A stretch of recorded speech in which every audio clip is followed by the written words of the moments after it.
새벽 3시 박순애는 뜨거운 숨을 내뱉으며 마당에 쪼그려 앉아 있었습니다.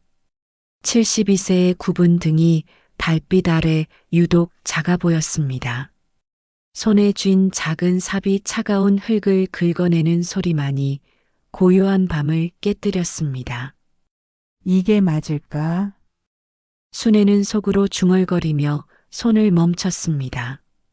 사흘 전부터 손주 하늘이가 흥얼거린 그 동요가 계속 머릿속을 맴돌았습니다.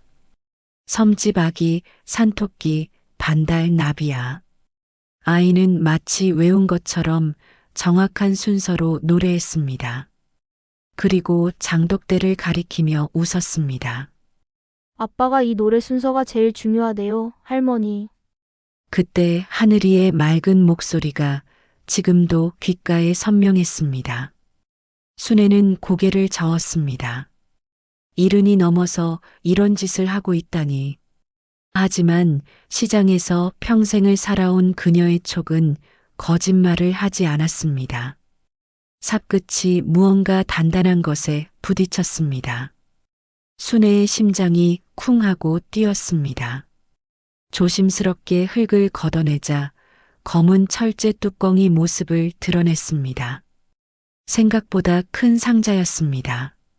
이게 뭐지? 순애는 떨리는 손으로 뚜껑을 들어 올렸습니다. 상자 안에는 두꺼운 수첩 몇 권과 서류 뭉치들이 비닐에 쌓인 채 들어 있었습니다. 달빛 아래서도 알아볼 수 있을 만큼 빽빽하게 적힌 글씨들이 보였습니다. 첫 번째 수첩을 펼쳐본 순애는 숨을 삼켰습니다. 날짜와 함께 적힌 거액의 숫자들, 그리고 낯선 이름들이 가득했습니다. 김에게 3억 대출, 박이자, 연체, 담보물 압류 예정, 시장에서 장사를 하며 숱하게 봐온 사채업자들의 장부와 똑같았습니다. 도연이가 순애의 입에서 사위의 이름이 새어나왔습니다. 겉으로는 반듯한 사업가로 보였던 사위가 이런 일을 하고 있었다니. 아니, 더 정확히 말하면 늘 뭔가 어색했습니다. 너무 깔끔한 옷차림, 너무 정중한 말투, 너무 완벽한 미소. 시장통에서 다져진 순애의 직감은 처음부터 그를 의심했습니다. 두 번째 수첩에는 더욱 충격적인 내용들이 적혀 있었습니다. 위조 계약서 3부 가명, 계좌 개설 완료, 경찰 수사 대비 증거 은닉 필요. 순애는 책장을 넘길 때마다 손이 더욱 떨렸습니다. 이 집이 이런 돈으로?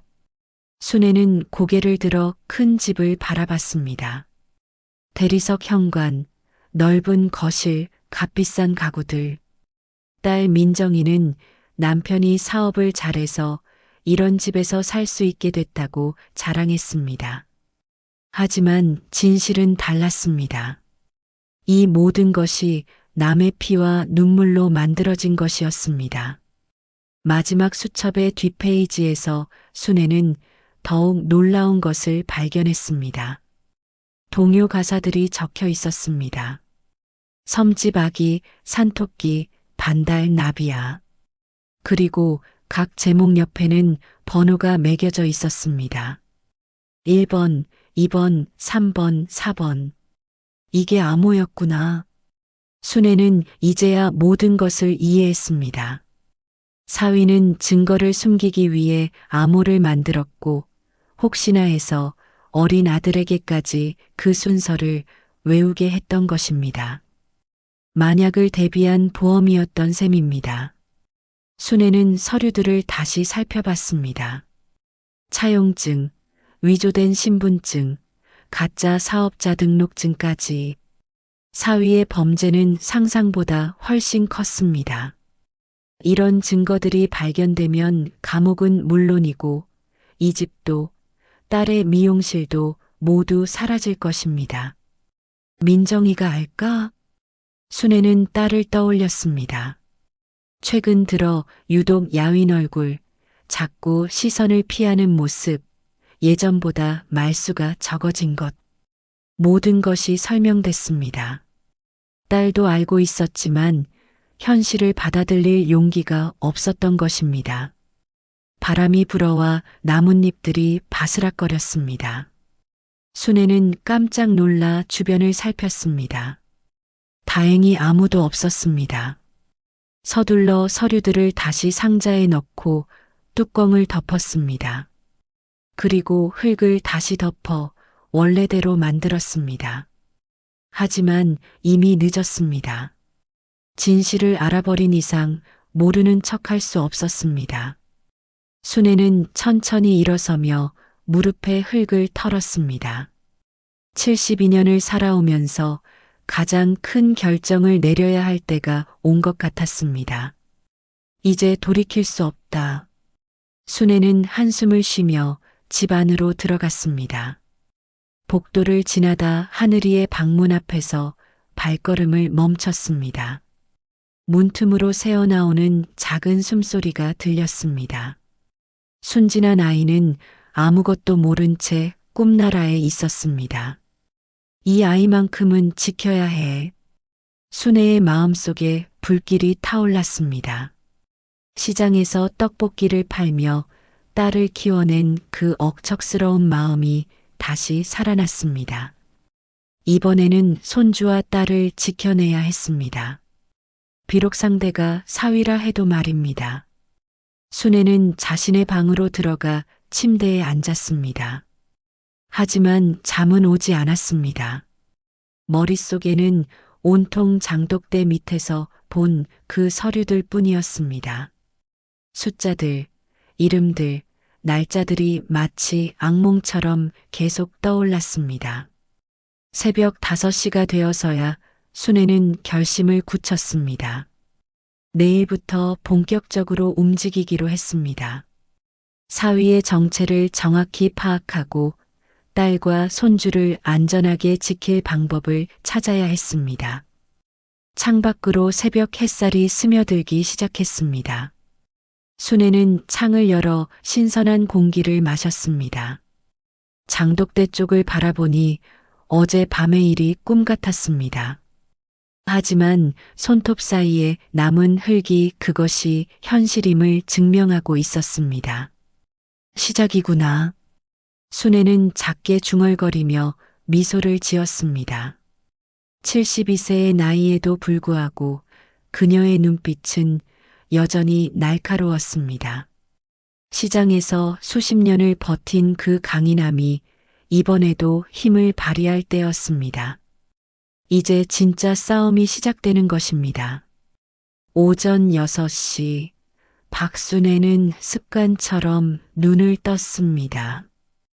사위 집 침실 창문으로 들어오는 햇살이 낯설었지만 몸은 이미 일어날 시간을 알고 있었습니다.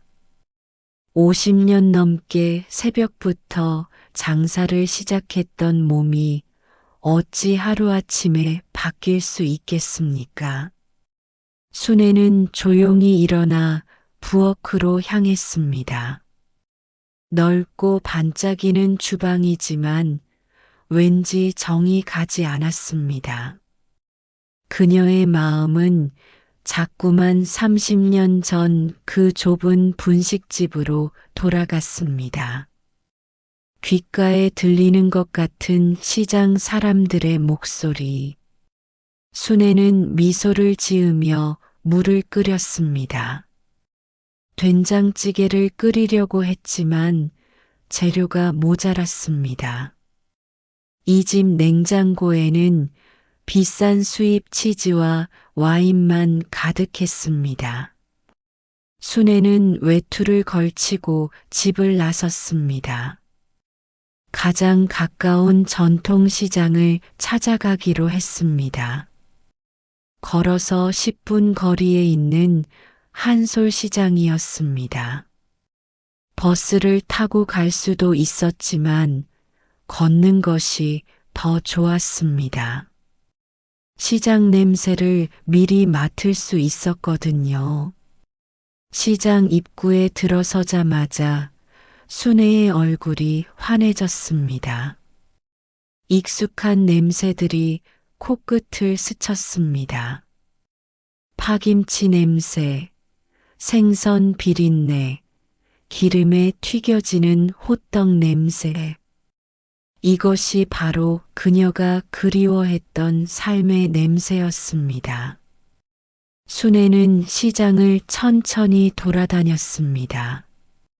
각 가게마다 사람들과 인사를 나누고 물건을 고르고 값을 깎아달라고 부탁했습니다.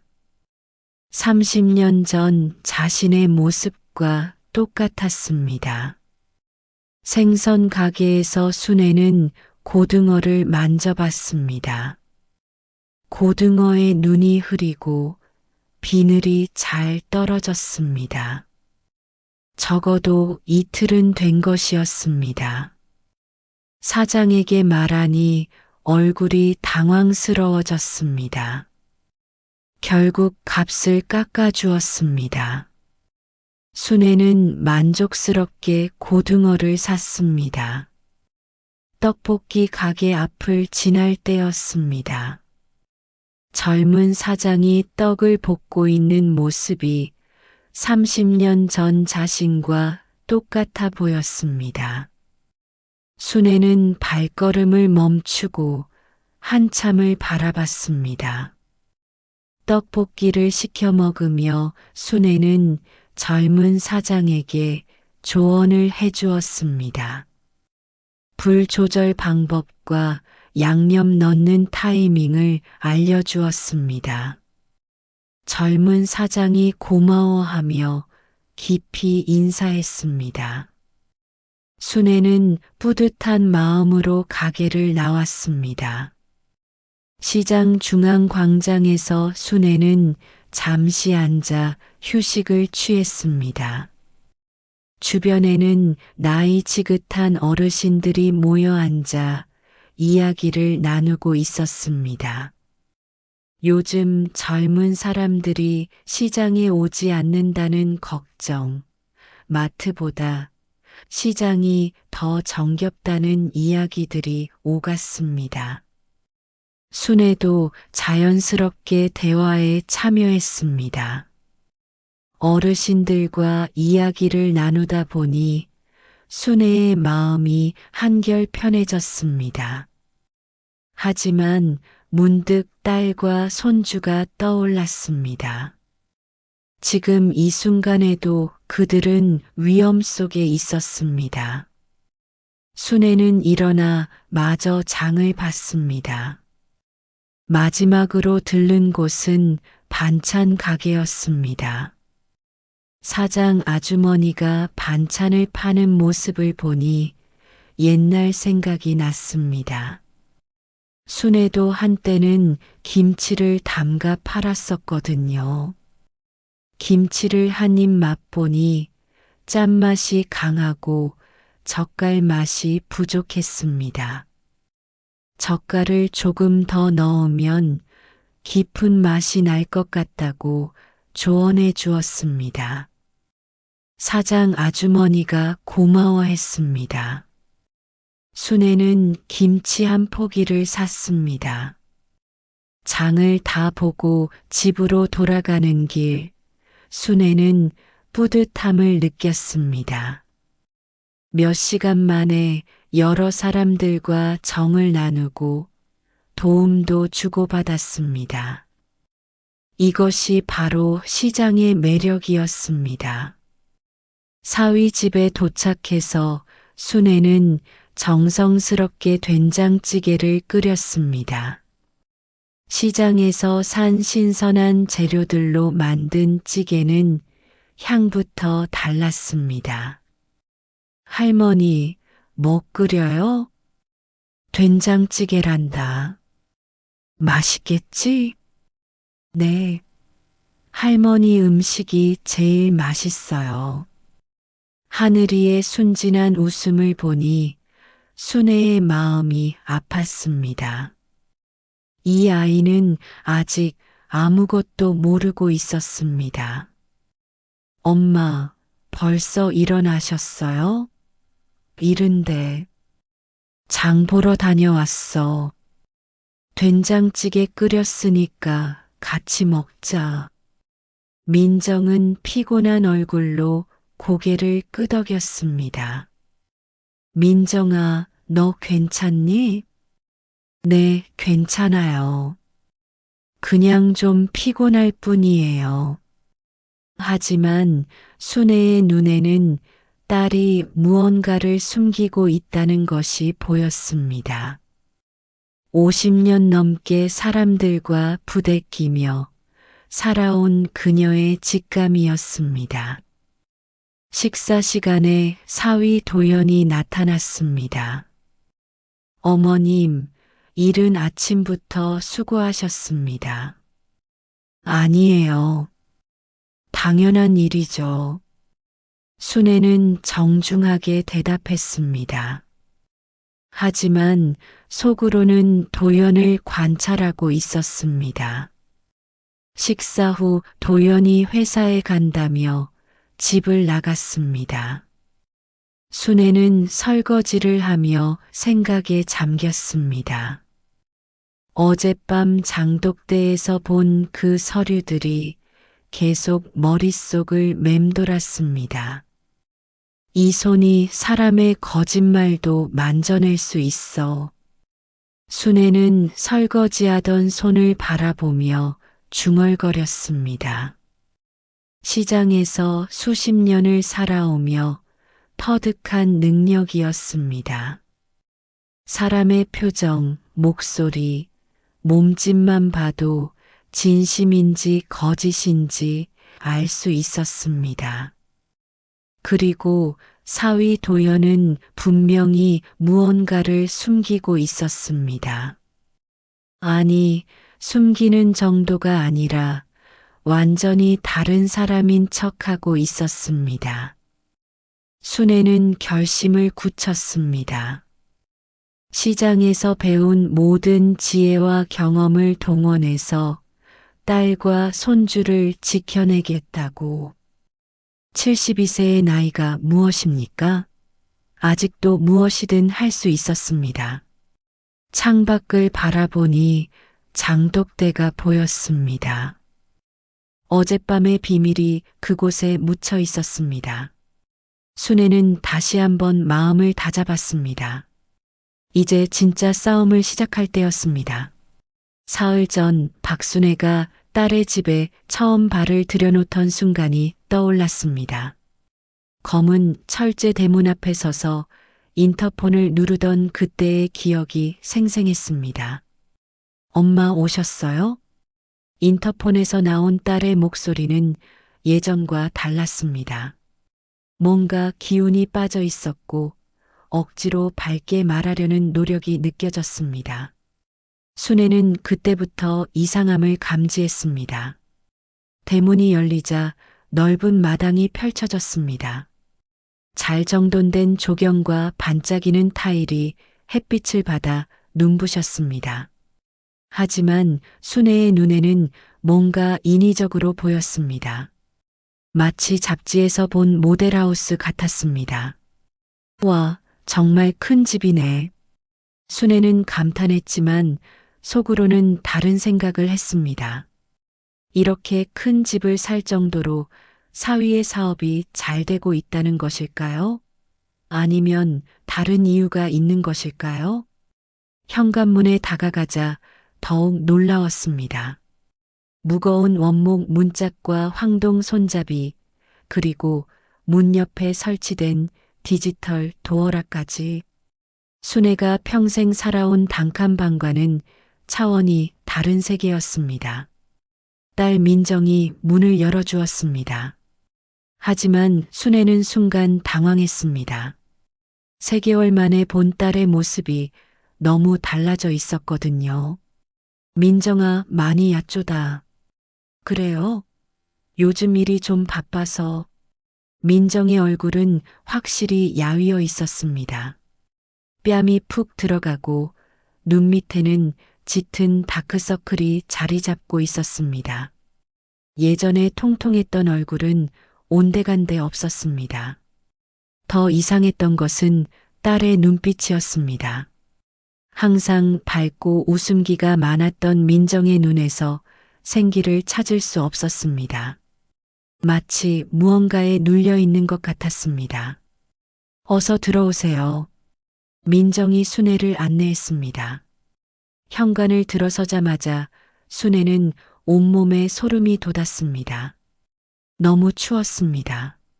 물론 에어컨이 틀어져 있어서 시원한 것은 당연했습니다. 하지만 이건 단순한 시원함이 아니었습니다. 뼛속까지 스며드는 차가움이었습니다. 현관 바닥은 하얀 대리석으로 되어 있었습니다. 반들반들 광택이 나는 표면에 순애의 모습이 비쳤습니다. 벽면도 대리석, 천장도 하얀색으로 칠해져 있었습니다. 마치 병원이나 장례식장 같은 느낌이었습니다. 신발은 여기 놓으시면 돼요. 민정이 신발장을 가리켰습니다. 순애는 신발을 벗으며 주변을 둘러봤습니다. 신발장도 하얀색, 옷걸이도 하얀색, 심지어 슬리퍼까지 하얀색이었습니다. 거실로 들어가니 더욱 압도적이었습니다.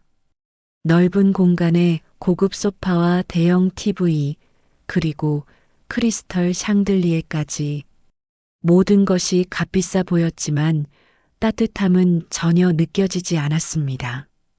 순애는 문득 자신의 단칸방을 떠올렸습니다. 낡은 장판과 삐걱거리는 문짝, 겨울에는 추워서 이불을 2개씩 덮어야 했던 그 방. 하지만 그곳에는 삶의 온기가 있었습니다. 김치 냉장고 위에 놓인 사진들, 창가에 키우던 화분들, 이웃들과 나누어 먹던 반찬 냄새까지. 엄마 앉으세요. 민정이 소파를 가리켰습니다. 순애는 조심스럽게 앉았습니다. 소파는 정말 부드러웠지만 왠지 편하지 않았습니다. 너무 깨끗하고 정갈해서 오히려 부담스러웠습니다. 물 드릴까요? 응, 고마워. 민정이 부엌으로 갔습니다. 순애는 혼자 남은 거실에서 주변을 더 자세히 살펴봤습니다. 벽에 걸린 그림들은 모두 추상화였습니다. 의미를 알 수 없는 선들과 색깔들의 조합. 순애가 좋아하는 풍경화나 꽃그림은 하나도 없었습니다.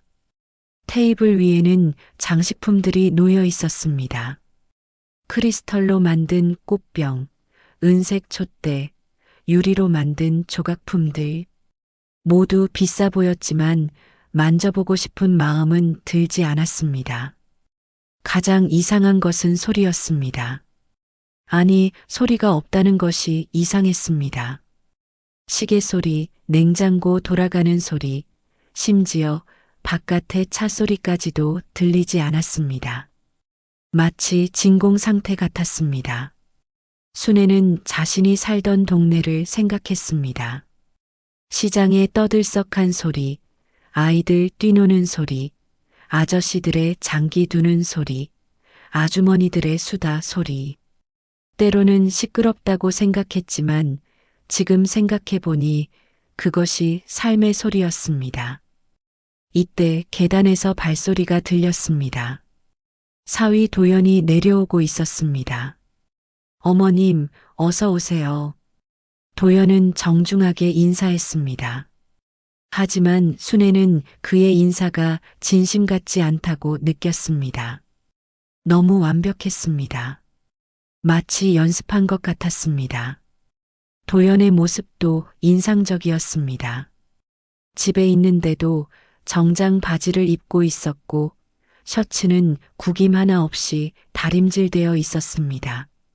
머리도 완벽하게 스타일링되어 있었습니다. 피곤하셨을 텐데 일찍 쉬세요. 도연은 짧게 말하고는 다시 위로 올라갔습니다. 순애는 그의 뒷모습을 바라보며 고개를 갸웃했습니다. 장모가 왔는데 그게 다였습니다. 차라도 한 잔 같이 마시자는 말도 없었습니다. 민정이 물을 가져왔습니다. 크리스털 잔에 담긴 물이었습니다. 엄마, 하늘이는 친구 집에서 놀고 있어요. 저녁에 들어올 거예요. 그래, 많이 컸겠다. 네, 엄마 보면 엄청 좋아할 거예요. 민정이 웃었지만 그 웃음이 어색했습니다. 억지로 짓는 웃음 같았습니다. 순애는 딸을 자세히 관찰했습니다. 옷은 비싸 보였지만 핏이 맞지 않았습니다. 살이 빠져서 그런 것 같았습니다. 손가락에는 큰 다이아몬드 반지가 있었지만 손톱은 물어뜯은 자국이 있었습니다. 민정아, 요즘 어떻게 지내니? 괜찮아요. 미용실도 잘 되고 있고. 하지만 딸의 목소리에는 확신이 없었습니다. 시선도 자꾸 피했습니다. 순애는 더 묻고 싶었지만 참았습니다. 첫날부터 캐묻는 것은 좋지 않을 것 같았습니다. 저녁 시간이 되어 손주 하늘이가 집에 왔습니다. 할머니, 하늘이는 순애를 보자마자 달려와서 안겼습니다. 7살 아이의 따뜻한 체온이 순애의 마음을 녹였습니다. 우리 하늘이 많이 컸네. 할머니, 보고 싶었어요. 하늘이의 웃음소리가 이 차가운 집의 생기를 불어넣었습니다. 순애는 손주를 꼭 안아주었습니다. 하지만 저녁 식사 시간은 어색했습니다. 넓은 식탁에 가족들이 앉았지만 대화가 별로 없었습니다. 도연은 계속 휴대폰을 보고 있었고 민정은 하늘이 밥 먹는 것만 신경 쓰고 있었습니다. 식탁도 대리석이었습니다. 숟가락이 그릇에 부딪히는 소리가 유독 크게 들렸습니다. 식사 후 순애는 배정받은 방으로 갔습니다. 객실이라고 했지만 호텔방 같았습니다. 깨끗하고 정돈되어 있었지만 정이 가지 않았습니다. 침대에 누워서 순애는 천장을 바라봤습니다. 이 집의 모든 것이 완벽했습니다. 하지만 뭔가 중요한 것이 빠져 있었습니다. 가족의 온기였습니다. 순애는 딸의 어린 시절을 떠올렸습니다. 좁은 방에서 함께 잠들던 그때, 겨울밤에 팥죽을 끓여 먹던 그때, 민정이 감기에 걸려서 밤새 간병하던 그때, 가난했지만 행복했습니다. 하지만 지금 이 집에서는 그런 온기를 찾을 수 없었습니다. 모든 것이 차갑고 인위적이었습니다. 창밖을 바라보니 장독대가 보였습니다. 이 차가운 집에서 유일하게 정겨워 보이는 것이었습니다. 순애는 작게 중얼거렸습니다. 이 집은 집이 아니구나. 집은 단순히 건물이 아닙니다. 사람이 사는 곳이고, 사랑이 있는 곳이고, 온기가 있는 곳입니다. 하지만 이곳에는 그런 것들이 없었습니다. 순애는 불안함을 느꼈습니다. 딸과 손주가 이런 곳에서 행복할 수 있을까요? 아니면 뭔가 숨겨진 문제가 있는 것일까요? 그날 밤 순애는 잠들기 어려웠습니다. 너무 조용했고 너무 차가웠습니다. 이불은 고급스러웠지만 왠지 따뜻하지 않았습니다. 새벽녘에야 겨우 잠이 들었습니다. 꿈에서 순애는 옛날 단칸방에 있었습니다. 딸과 함께 이불 속에서 도란도란 이야기를 나누고 있었습니다. 그 꿈이 현실보다 더 따뜻했습니다. 사위 집에서 보낸 첫날 밤, 순애는 좀처럼 잠들 수 없었습니다. 너무 조용한 것도 문제였고, 낯선 침대의 감촉도 어색했습니다. 새벽 2시 화장실에 다녀오는 길에 순애는 작은 소리를 들었습니다. 하늘이 방에서 들려오는 잠꼬대였습니다. 섬집 아기 산토끼 반달 나비야. 순애는 눈을 깜빡였습니다. 손주가 동요를 부르고 있었습니다. 하지만 뭔가 이상했습니다. 하늘이는 마치 외운 것처럼 정확한 순서로 부르고 있었습니다. 섬집 아기, 산토끼, 반달, 나비야 같은 순서를 3번이나 반복했습니다. 순애는 고개를 갸웃했습니다. 꿈에서 저렇게 정확하게 순서를 지켜 부를 수 있을까요? 다음 날 아침 하늘이와 둘만 남은 시간에 순애는 조심스럽게 물어봤습니다. 하늘아, 어떤 노래 좋아해? 동요요. 아빠가 가르쳐준 노래들 좋아해요. 아빠가 노래를 가르쳐줘? 네. 아빠가 특별한 노래 순서를 외우라고 했어요. 순애의 귀가 번쩍 뛰었습니다. 어떤 순서인데? 섬집 아기, 산토끼, 반달, 나비야. 이 순서예요. 정확히 어젯밤 잠꼬대에서 들었던 그 순서였습니다. 왜 그 순서를 외워야 하는데? 아빠가 이 순서만 알면 보물을 찾을 수 있대요. 순애는 숨을 꽉 참았습니다. 보물을 찾는다는 말이 단순한 놀이 같지 않았습니다. 그 보물이 어디 있는지 알아? 하늘이는 창밖을 가리켰습니다. 저기 장독대 근처에 있대요. 순애의 등골이 오싹해졌습니다. 장독대, 바로 그곳이었습니다. 오후에 하늘이와 마당에서 놀 때 순애는 더 자세한 이야기를 들을 수 있었습니다. 할머니, 보물찾기 놀이 보여드릴까요? 하늘이가 신나게 말했습니다. 어떻게 하는 건데? 섬집 아기가 첫 번째, 하늘이가 가장 작은 장독대를 가리켰습니다. 산토끼가 두 번째, 반달이 세 번째, 나비야가 네 번째. 아이는 순서대로 장독대들을 가리켰습니다.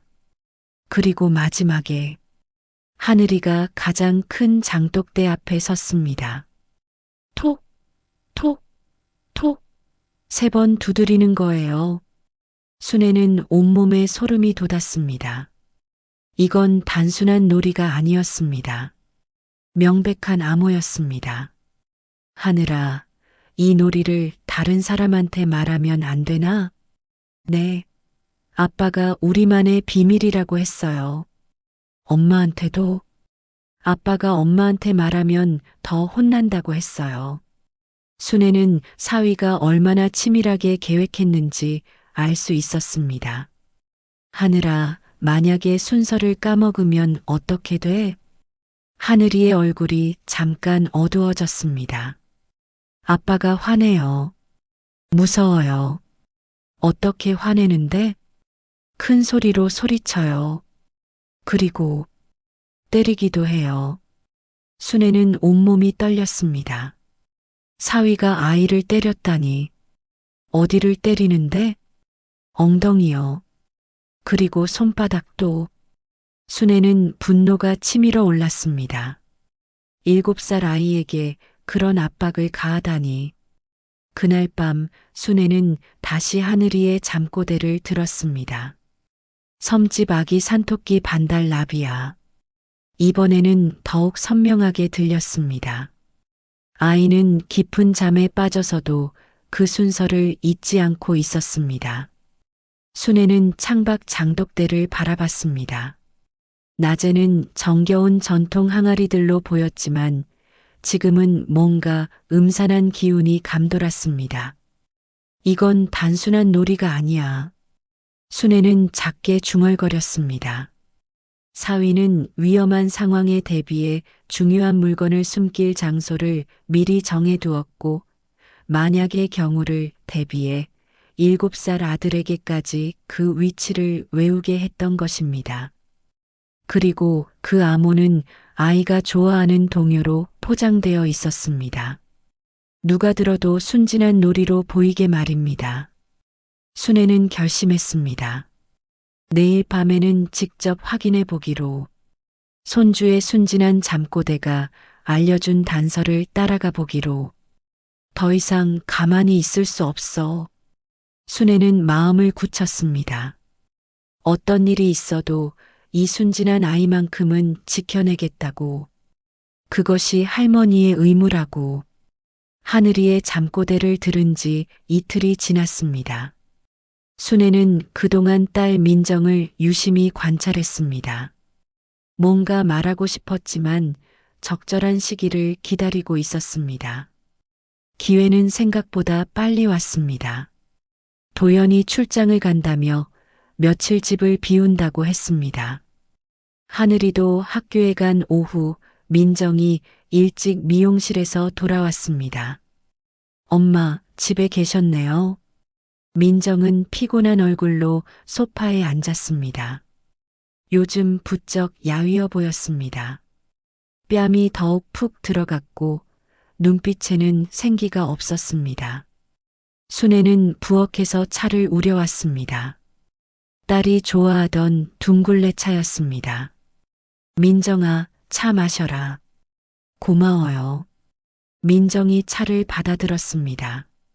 하지만 마시지는 않고 잠만 손에 쥐고 있었습니다. 순애는 딸 옆에 앉았습니다. 오랜만에 모녀만의 시간이었습니다. 민정아, 엄마한테 할 말 없니? 민정이 깜짝 놀라며 순애를 바라봤습니다. 무슨 말씀이세요? 너 요즘 이상해. 뭔가 숨기고 있는 것 같아.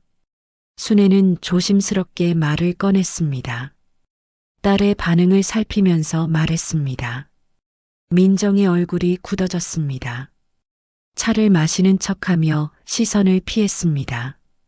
엄마, 무슨 말씀을 그렇게 하세요? 전 괜찮아요. 하지만 민정의 목소리가 떨리고 있었습니다. 순애는 그 변화를 놓치지 않았습니다. 민정아, 하늘이가 이상한 노래를 부르더라. 순간 민정이 손에 쥔 찻잔이 덜컥거렸습니다. 차가 조금 흘렀습니다. 어떤 노래요? 섬집 아기, 산토끼, 반달 나비야. 이 순서로 계속 부르던데. 민정의 얼굴이 창백해졌습니다. 입술이 파르르 떨렸습니다. 그냥 동요예요. 아이들이 좋아하는. 근데 왜 순서를 그렇게 정확하게 외우고 있을까? 마치 누가 가르쳐 준 것 같던데. 민정이 갑자기 일어났습니다. 찻잔을 탁자에 내려놓으며 등을 돌렸습니다. 엄마, 그냥 아이가 좋아해서 그래요. 별거 아니에요. 하지만 민정의 어깨가 떨리고 있었습니다. 순애는 더 깊이 들어가기로 했습니다. 민정아, 도연이가 하늘이한테 뭘 가르쳤니? 아무것도 안 가르쳤어요. 민정이 갑자기 소리를 질렀습니다. 그러고는 자신이 소리를 질렀다는 것을 깨닫고 당황했습니다. 죄송해요. 요즘 좀 예민해서. 순애는 딸에게 다가갔습니다. 민정의 등에 손을 올려놓았습니다. 민정아, 엄마한테 말해봐. 무슨 일이 있는 거니? 민정이 천천히 돌아섰습니다. 눈에 눈물이 고여 있었습니다. 엄마, 전 정말 아무것도 몰라요. 뭘 모른다는 거니? 도연이가 뭘 하는지, 어떻게 이런 집에서 살 수 있게 됐는지. 민정의 목소리가 작아졌습니다. 처음엔 사업이 잘 되는 줄 알았어요. 그런데 요즘은 뭔가 이상해요. 순애는 딸을 소파에 앉게 했습니다. 어떻게 이상한데? 밤늦게 전화가 와요. 이상한 사람들이랑 만나고, 그리고 하늘이한테 이상한 걸 가르치고. 민정이 손으로 얼굴을 가렸습니다. 엄마, 전 정말 무서워요. 하지만 어떻게 해야 할지 모르겠어요. 순애는 딸의 손을 잡았습니다. 민정아, 장독대 밑에 뭔가 있는 거 알고 있니? 민정이 깜짝 놀라며 순애를 바라봤습니다. 어떻게 아세요? 하늘이가 말했어. 보물찾기 놀이를 한다고 민정이 고개를 숙였습니다. 한참을 그렇게 있다가 작은 목소리로 말했습니다. 몇 달 전부터 눈치챘어요. 도연이가 밤에 마당에 나가는 것을. 뭘 하던데? 몰라요. 보려고 했는데 무서워서 못 봤어요. 민정이 떨리는 목소리로 계속했습니다. 그리고 하늘이한테 이상한 노래를 가르치기 시작했어요. 만약을 대비해서 외우라고. 만약을 대비해서? 자기가 없을 때를 대비해서라고 했어요. 하늘이가 그 순서만 알면 중요한 걸 찾을 수 있다고. 순애는 온몸에 소름이 돋았습니다. 사위가 7살 아이를 보험으로 이용하고 있었던 것입니다. 민정아, 그럼 너도 알고 있었구나. 민정이 고개를 끄덕였습니다. 눈물이 뺨을 타고 흘렀습니다. 알고 있었어요. 하지만 인정하고 싶지 않았어요. 왜? 무서워서요. 만약 도연이가 나쁜 일을 하고 있다면 우리는 어떻게 되는 거예요? 민정이 울먹이며 말했습니다. 이 집도 잃을 거고 미용실도 잃을 거고 하늘이는 어떻게 키워요? 순애는 딸의 마음을 이해했습니다. 현실을 인정하는 것이 때로는 더 큰 용기가 필요합니다. 민정아, 그래도 진실을 알아야 해. 엄마, 제발 그만해요. 민정이 갑자기 일어서며 소리쳤습니다. 전 정말 모르고 싶어요. 그냥 이대로 살고 싶어요. 하지만, 엄마, 제발 아무 말 하지 마세요. 아무것도 하지 마세요. 민정이 계단으로 뛰어 올라갔습니다. 방문을 쾅 닫는 소리가 들렸습니다. 순애는 혼자 거실에 남았습니다. 딸의 반응이 예상보다 격했습니다. 하지만 이제 확실해졌습니다. 민정도 남편의 정체를 의심하고 있었던 것입니다. 잠시 후 민정이 내려왔습니다. 눈을 빨갛게 울고 난 모습이었습니다. 엄마, 미안해요. 소리 질러서. 괜찮다. 엄마, 저 정말 무서워요. 하지만 어떻게 해야 할지 모르겠어요. 민정이 다시 순애 옆에 앉았습니다. 만약 도연이가 정말 나쁜 일을 하고 있다면 신고해야 하는 거죠? 그래야지. 하지만 그러면 하늘이는 어떻게 돼요? 아빠가 감옥에 가면. 순애는 딸의 손을 꼭 잡았습니다. 민정아, 하늘이는 내가 지킬 거야. 너도 내가 지킬 거고. 정말요? 그럼 엄마가 언제 거짓말했니? 민정이 순애의 품에 안겼습니다. 마치 어린아이로 돌아간 것 같았습니다. 엄마, 전 정말 겁이 나요. 괜찮아. 엄마가 다 해결할 테니까. 순애는 딸을 토닥여주며 마음을 굳혔습니다. 이제 더 이상 망설일 수 없었습니다. 딸도 진실을 알고 있었고 두려워하고 있었습니다. 민정아, 오늘 밤에 엄마가 확인해 볼게. 뭐요? 장독대 밑에 뭐가 있는지. 민정이 놀라며 순애를 바라봤습니다. 엄마, 위험해요. 도연이가 알면. 괜찮아. 조심할 테니까. 엄마, 제발.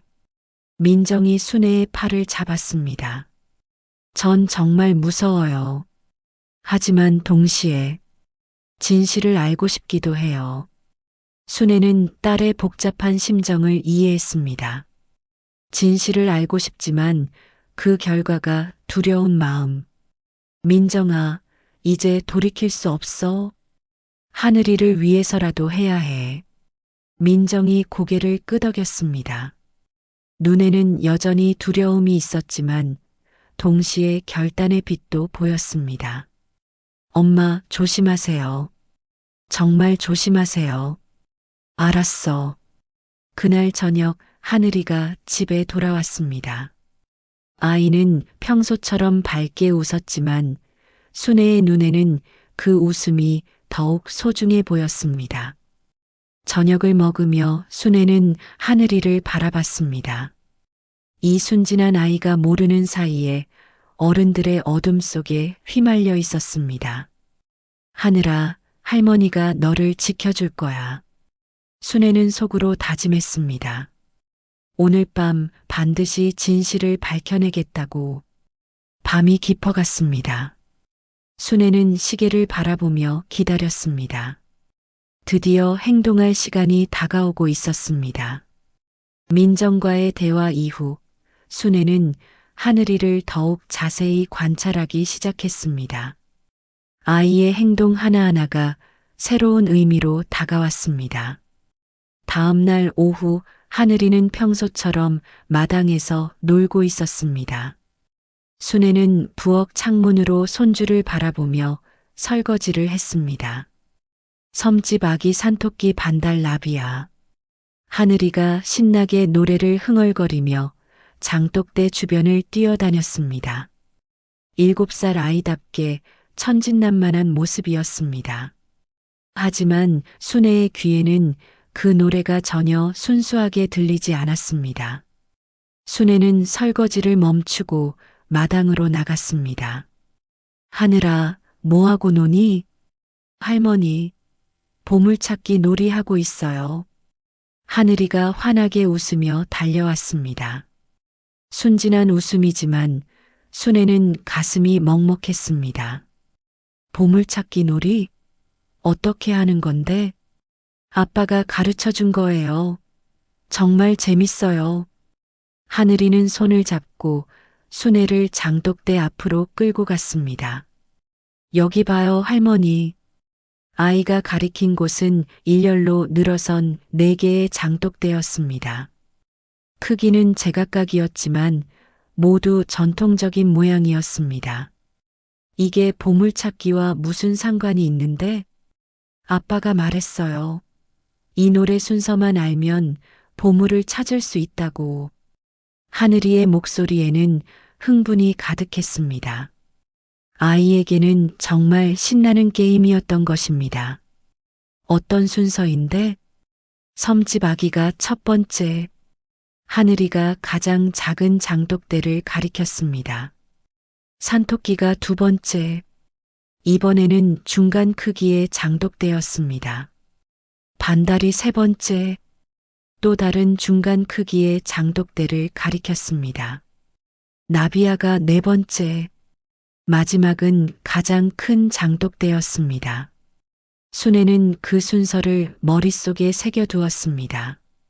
아이가 가리키는 장독대들의 위치와 크기를 정확히 기억해 두었습니다. 그리고 나서는 어떻게 해? 그 다음이 제일 중요해요. 하늘이가 가장 큰 장독대 앞으로 갔습니다. 여기를 3번 두드리는 거예요. 톡, 톡, 톡. 아이가 실제로 장독대를 3번 두드렸습니다. 맑은 소리가 마당에 울렸습니다. 그러면 보물이 나타나나? 아직은 안 나타나요. 아빠가 아직 보물을 숨기지 않았대요. 순애의 등골이 오싹해졌습니다. 보물을 아직 숨기지 않았다는 것은 앞으로 숨길 예정이라는 뜻이었습니다. 하늘아, 언제 보물을 숨긴대? 몰라요. 아빠가 필요할 때 숨긴대요. 필요할 때. 순애는 그 말의 의미를 짐작할 수 있었습니다. 아마도 위험한 상황이 닥쳤을 때를 대비한 것일 것입니다. 하늘아, 이 놀이를 다른 사람한테 말해도 되나? 안 돼요. 아빠가 우리만의 비밀이라고 했어요. 하늘이가 작은 손가락을 입에 대며 쉿하는 소리를 냈습니다. 엄마한테도 말하면 안 되나? 엄마는 괜찮을 것 같은데.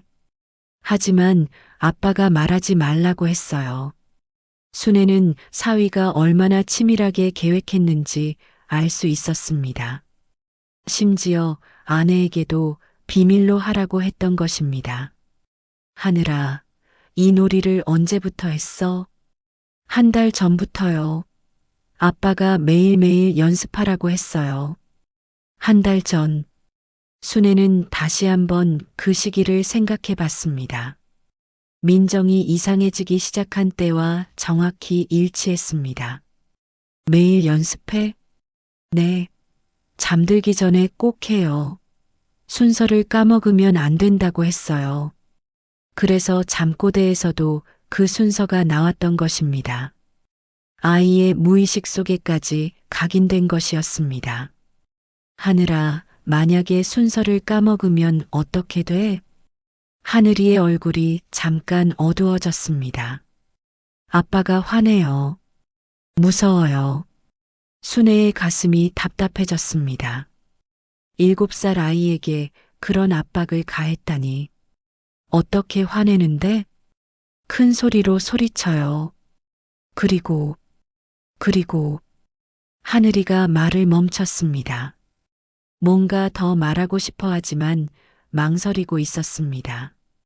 괜찮아. 할머니한테 말해봐. 때때로 때리기도 해요. 순애는 온몸이 떨렸습니다. 사위가 아이를 때렸다니. 어디를 때리는데? 엉덩이요. 그리고 손바닥도.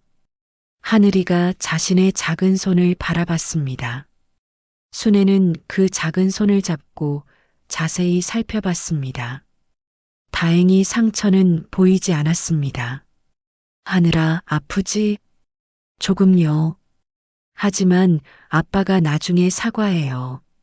그리고 장난감도 사줘요. 전형적인 폭력과 회유의 패턴이었습니다. 순애는 분노가 치밀어 올랐습니다. 하늘아, 엄마는 알아? 아니요. 아빠가 엄마한테 말하면 더 혼난다고 했어요. 사위는 아이를 완전히 고립시켜 놓았습니다. 엄마에게도 말하지 못하게 하고 할머니에게도 비밀로 하라고 했습니다. 하늘아, 할머니한테는 뭐든 말해도 돼. 알겠지? 정말이요? 정말이야. 할머니가 하늘이를 지켜줄 테니까. 하늘이가 환하게 웃었습니다. 그 순간 순애는 결심을 굳혔습니다. 하늘아, 이 보물찾기 놀이 한 번 더 보여줄래? 좋아요. 하늘이가 다시 신나게 시연을 시작했습니다. 섬지박이. 첫 번째 장독대를 손으로 톡 건드렸습니다. 산토끼. 두 번째 장독대를 건드렸습니다. 반달. 세 번째 장독대였습니다. 나비야. 마지막 네 번째 장독대를 건드렸습니다. 그리고 마지막에 하늘이가 가장 큰 장독대 앞에 섰습니다. 톡, 톡, 톡. 세 번의 두드림이 마당에 울렸습니다. 순애는 그 모든 과정을 머릿속에 완벽하게 저장했습니다. 이제 사위의 암호 체계를 완전히 이해했습니다. 하늘아, 정말 잘했어. 할머니도 해보실래요? 나중에 해볼게. 순애는 미소를 지으며 아이의 머리를 쓰다듬었습니다. 하지만 속으로는 다른 생각을 하고 있었습니다. 이때 집안에서 민정의 목소리가 들렸습니다. 하늘아, 들어와서 씻어. 네. 하늘이가 집으로 뛰어들어갔습니다. 순애는 혼자 장독대 앞에 남았습니다. 장독대들을 다시 한번 자세히 살펴봤습니다. 겉보기에는 평범한 전통 항아리들이었습니다. 하지만 이제는 완전히 다르게 보였습니다. 특히 가장 큰 장독대가 눈에 띄었습니다. 다른 것들보다 유독 새 것 같아 보였습니다. 그리고 밑부분의 흙이 다른 곳보다 부드러워 보였습니다. 순애는 주변을 둘러봤습니다. 아무도 보지 않는 것을 확인하고 가장 큰 장독대에 다가갔습니다.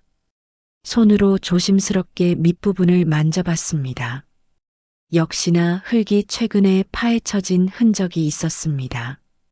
이건 단순한 놀이가 아니야. 순애는 작게 중얼거렸습니다. 이 모든 것이 정교한 계획의 일부였습니다. 사위는 위험한 상황에 대비해 중요한 물건을 숨길 장소를 미리 정해두었고, 만약의 경우를 대비해 7살 아들에게까지 그 위치를 외우게 했던 것입니다. 그리고 그 암호는 아이가 좋아하는 동요로 포장되어 있었습니다. 누가 들어도 순진한 놀이로 보이게 말입니다. 순애는 집안을 바라봤습니다. 창문 너머로 하늘이가 민정과 함께 있는 모습이 보였습니다. 평화로워 보이는 일상이었지만 그 이면에는 어둠이 숨어 있었습니다.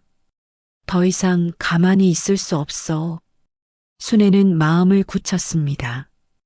오늘 밤 반드시 그 장독대 밑을 확인해 보기로 했습니다. 손주가 무의식 중에 알려준 그 비밀의 진실을 밝혀내기로 했습니다. 해가 지기 시작했습니다. 장독대들이 석양에 물들어 붉게 보였습니다. 순애에게는 그것이 불길한 전조처럼 느껴졌습니다. 곧 긴 밤이 시작될 것입니다. 그리고 그 밤이 끝나면 이 집의 모든 진실이 밝혀질 것입니다. 새벽 3시, 순애는 장독대 밑에서 파낸 상자를 다시 묶고 집으로 들어왔습니다. 손에는 아직 흙이 묻어 있었고 심장은 여전히 빠르게 뛰고 있었습니다. 침실에 앉아 순애는 방금 전 본 것들을 정리했습니다. 두꺼운 장부들, 차용증 뭉치, 위조 서류들.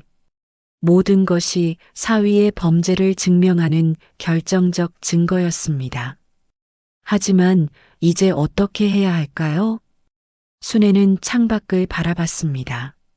아직 어둠이 깔려 있었지만 동쪽 하늘 끝에서 새벽빛이 스며들기 시작했습니다. 경찰에 신고해야 하나? 순애는 작게 중얼거렸습니다. 하지만 그 말을 하는 순간 가슴이 답답해졌습니다. 신고를 하면 어떻게 될까요? 도연은 감옥에 갈 것이고 이 집은 압류될 것이고 민정과 하늘이는 갈 곳이 없어질 것입니다. 그렇다고 모른 척할 수는 없었습니다. 그 장부에 적힌 피해자들은 어떻게 될까요? 도연의 범죄를 방치한다면 더 많은 사람들이 피해를 볼 것입니다. 순애는 침대에서 일어나 거실로 갔습니다. 소파에 앉아 깊은 생각에 잠겼습니다. 72년을 살아오면서 이렇게 어려운 결정을 내려야 할 때가 있었을까요? 딸의 남편을 신고해야 한다니, 손주의 아버지를 감옥에 보내야 한다니. 하지만 계속 망설이고 있을 수는 없었습니다. 순애는 일어나서 핸드백을 가져왔습니다. 안에서 낡은 휴대폰을 꺼냈습니다. 전화기를 켜고 연락처를 살펴봤습니다. 몇 개 안 되는 번호들이 저장되어 있었습니다. 딸, 손주, 시장 상인 몇 명. 그뿐이었습니다. 순애는 111을 누르려다가 멈췄습니다. 손가락이 떨렸습니다. 정말 이게 맞을까? 순애는 전화기를 내려놓았습니다. 아직 확신이 서지 않았습니다. 시계를 보니 새벽 4시였습니다. 아직 모든 가족이 잠들어 있었습니다. 순애는 조용히 현관문을 열고 밖으로 나갔습니다. 새벽 공기가 차갑게 뺨을 스쳤습니다. 순애는 천천히 걸으며 생각을 정리했습니다. 15분쯤 걸어서 한솔시장에 도착했습니다. 새벽이라 아직 문을 연 가게는 없었습니다. 텅 빈 시장 골목이 을씨년스러웠습니다. 순애는 평소 자주 앉던 벤치에 앉았습니다. 이곳에서 30년 넘게 장사를 했었습니다. 수많은 사람들과 만나고 웃고 울었던 곳이었습니다. 내가 뭘 해야 할까? 순애는 하늘을 올려다보며 중얼거렸습니다. 별들이 아직 반짝이고 있었습니다. 문득 돌아가신 남편이 생각났습니다. 만약 남편이 살아있다면 뭐라고 했을까요? 여보, 옳은 일을 해야지. 그게 우리 딸과 손주를 진짜 지키는 길이야. 남편의 목소리가 들리는 것 같았습니다. 평생 정직하게 살아온 남편이었습니다. 비록 가난했지만 떳떳했던 사람이었습니다. 순애는 핸드백에서 다시 전화기를 꺼냈습니다. 이번에는 좀 더 결연한 마음으로 들고 있었습니다. 하지만 여전히 망설여졌습니다. 민정이는 어떻게 될까? 하늘이는? 순애는 딸과 손주의 얼굴을 떠올렸습니다. 신고를 하면 그들이 겪을 고통이 눈에 보였습니다. 하지만 동시에 어젯밤 하늘이가 한 말도 생각났습니다. 아빠가 화내요. 무서워요. 때리기도 해요. 7살 아이가 아버지를 무서워한다니. 그리고 그 아버지는 아이를 범죄의 도구로 이용하고 있었습니다. 순애의 마음이 기울기 시작했습니다. 이때 시장 입구에서 소리가 들렸습니다. 새벽 일찍 나온 상인이 가게 문을 여는 소리였습니다. 순애 씨, 이렇게 일찍 뭐 하세요? 떡볶이집 사장이 순애를 알아봤습니다. 어제 조언을 해줬던 그 젊은 사장이었습니다. 잠이 안 와서 나왔어요. 아, 그러시구나. 걱정거리라도 있으세요? 순애는 잠시 망설였습니다. 이 사람에게 말할 수는 없었지만 누군가와 대화하고 싶었습니다. 사장님은 어려운 결정을 내려야 할 때 어떻게 하세요? 어려운 결정이요? 젊은 사장이 생각에 잠겼습니다. 저는 보통 옳은 일이 뭔지 먼저 생각해요. 그리고 나중에 후회하지 않을 선택을 하려고 하고요. 후회하지 않을 선택. 순애는 그 말을 되새겼습니다. 네, 당장은 힘들어도 나중에 돌아봤을 때 그때 잘했다고 생각할 수 있는 선택 말이에요. 젊은 사장의 말이 순애의 마음에 깊이 박혔습니다. 고마워요. 도움이 됐어요. 별 말씀을요. 좋은 하루 되세요. 젊은 사장이 인사하고 가게로 들어갔습니다. 순애는 혼자 남았습니다. 후회하지 않을 선택. 순애는 다시 전화기를 바라봤습니다. 이번에는 마음이 정해졌습니다. 그렇습니다. 후회하지 않을 선택을 해야 했습니다. 도연의 범죄를 방치한다면 평생 후회할 것입니다. 하늘이가 아버지의 폭력에 계속 시달린다면 후회할 것입니다. 더 많은 피해자가 생긴다면 후회할 것입니다. 물론 신고를 해도 후회할 일들이 있을 것입니다. 하지만 그것은 옳은 일을 했기 때문에 생기는 후회였습니다.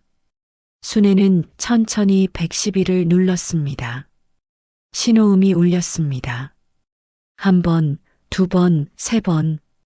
112 신고센터입니다.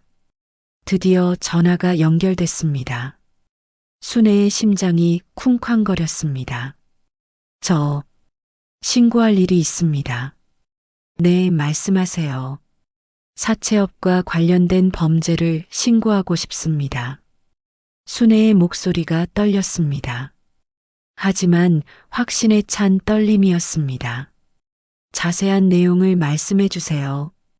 순애는 심호흡을 했습니다. 이제 돌이킬 수 없었습니다. 제 사위가 불법 사채업을 하고 있습니다. 증거도 있습니다. 증거가 있으시다고요? 네, 장부와 차용증, 위조 서류들을 받습니다. 순애는 어젯밤 본 것들을 자세히 설명했습니다. 담당자는 신중하게 들으면서 필요한 정보들을 물어봤습니다. 신고자 성함과 연락처를 알려주세요. 박순애입니다. 순애는 자신의 정보를 모두 알려줬습니다. 그리고 사위의 이름과 주소도 정확히 전달했습니다. 증거물은 어디에 있습니까? 집 마당 장독대 밑에 묻혀 있습니다. 알겠습니다. 곧 수사관들이 연락드릴 것입니다. 혹시 신변에 위험이 있다고 생각되시면 즉시 연락 주세요. 네, 알겠습니다. 전화가 끊어졌습니다. 순애는 전화기를 천천히 내려놓았습니다. 이제 정말 끝이었습니다. 되돌릴 수 없었습니다. 순애는 벤치에 앉아 한참을 그렇게 있었습니다. 마음이 복잡했습니다. 안도감과 동시에 두려움도 있었습니다. 하지만 후회는 없었습니다. 책임은 내가 진다. 순애는 작게 중얼거렸습니다.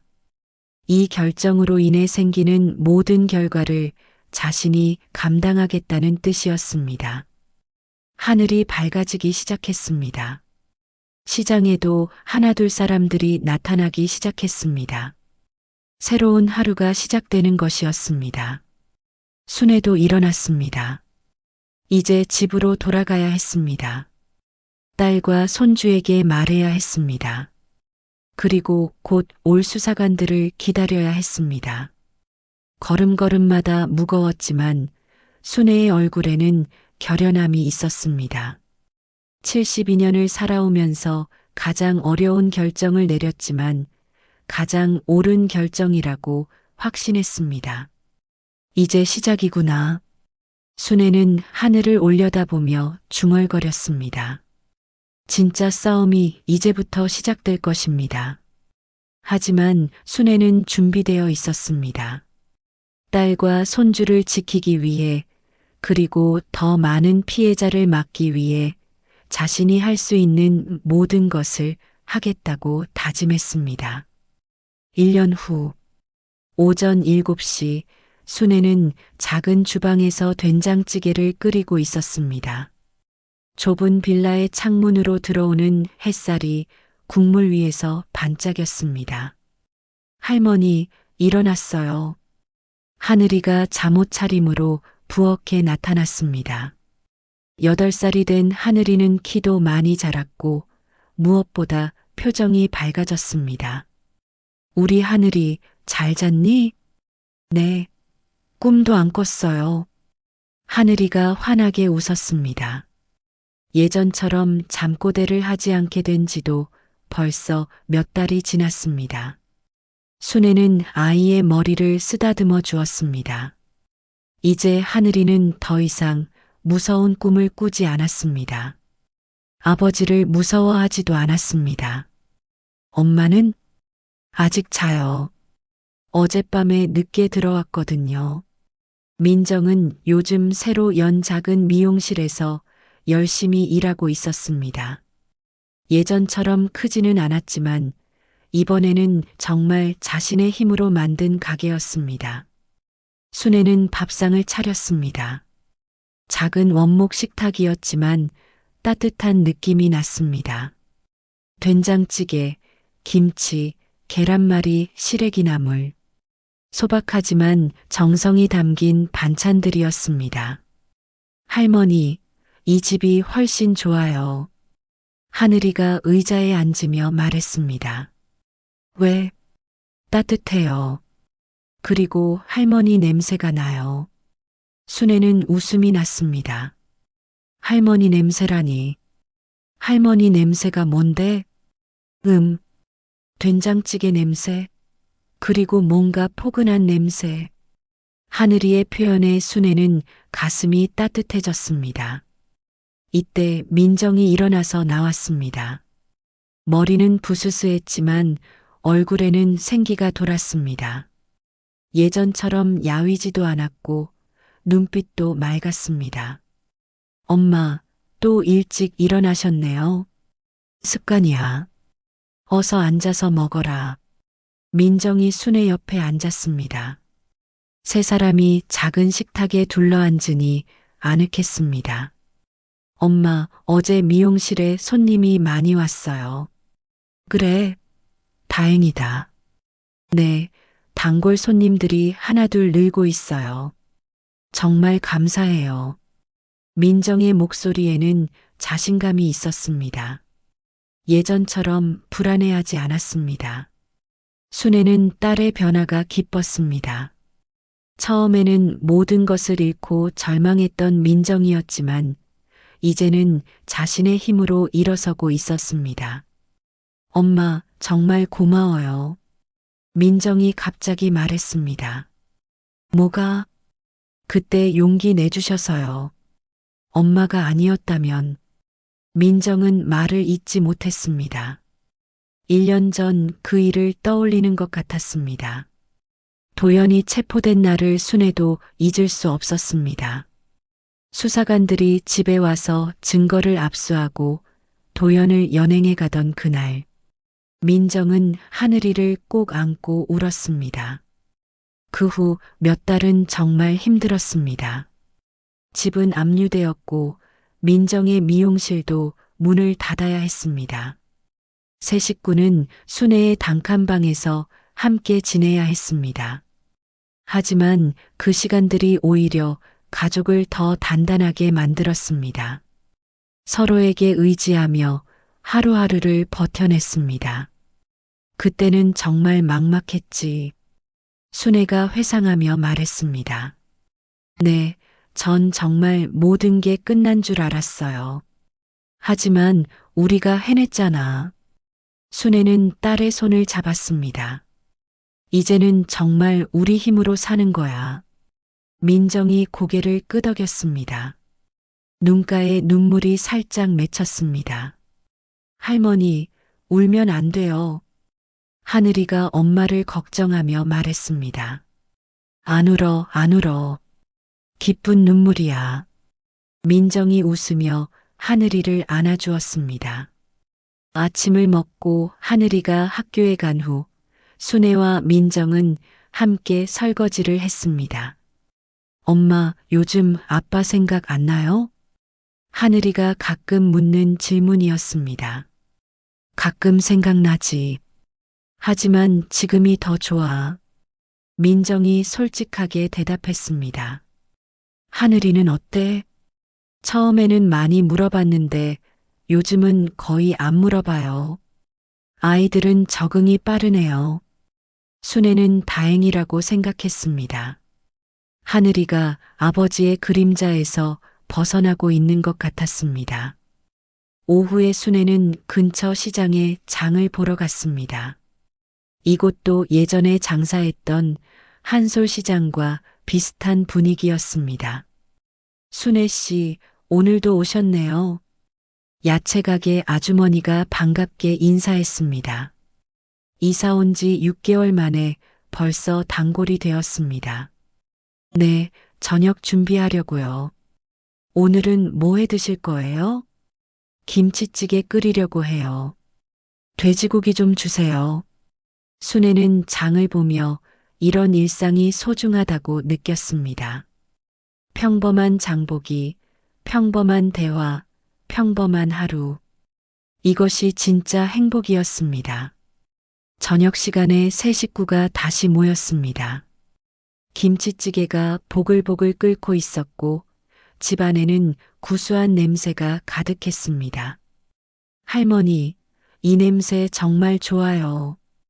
하늘이가 코를 킁킁거렸습니다. 그럼 많이 먹어라. 순애는 하늘이 밥그릇에 밥을 가득 담아주었습니다. 엄마, 오늘 손님 중에 우리 하늘이 또래 아이 엄마가 있었어요. 그래. 네, 미용실에서 알게 된 엄마들이 서로 연락하고 지내더라고요. 정말 좋아요. 민정이 즐거워했습니다. 예전에는 사치스러운 사교 모임만 있었는데 이제는 진짜 이웃과 친구가 생긴 것이었습니다. 사람들이 다 좋아? 네, 진짜 좋아요. 서로 반찬도 나눠주고 아이들도 함께 놀고 이런 소소한 이야기들이 순애는 좋았습니다. 화려했지만 차가웠던 예전보다 훨씬 따뜻했습니다. 할머니, 우리 계속 여기서 살 거죠? 하늘이가 갑자기 물었습니다.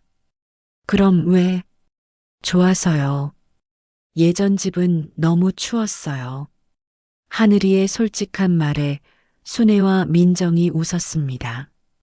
그래, 여기가 진짜 우리 집이야. 순애가 말했습니다.